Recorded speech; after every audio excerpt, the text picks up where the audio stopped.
Spawnism is an alarming online ideology that's quietly gaining traction among kids, especially through immersive platforms like Roblox and more specifically, games like Forsaken. At first glance, Spawnism might seem like nothing more than a quirky in-game belief where players respawn after death, just like they do in digital worlds, but in some corners of the internet, it's taken on a far more disturbing tone. Some children, captivated by the game's lore and the community around it, have come to believe that death in real life leads to a literal respawn in a better form or world.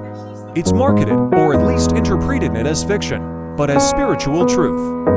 That might sound absurd to an adult, but for vulnerable young minds, especially those who spend significant time online without guidance or oversight, the lines between virtual and reality can blur quickly.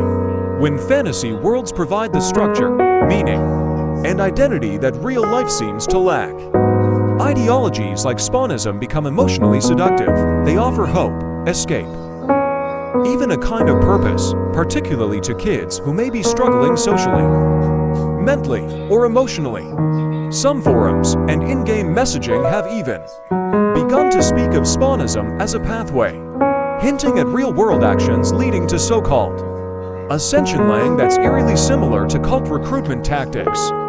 This is where the concern escalates. While many adults assume online games are just harmless play, the narratives children absorb in these digital environments can deeply impact how they understand life, death, and self-worth. Kids aren't just passively consuming entertainment. They're participating in shared belief systems, forming identities, and sometimes being led into dangerous thought spirals. In the case of Spawnism, those spirals have occasionally led to emotional breakdowns, dissociation, and tragic real-world consequences. The emergence of Spawnism isn't just a strange internet footnote, it's a wake-up call. A call for parents, educators, developers, and mental health professionals to take the online worlds children inhabit more seriously. These aren't just games, they're social ecosystems, where young users seek belonging, validation, and meaning.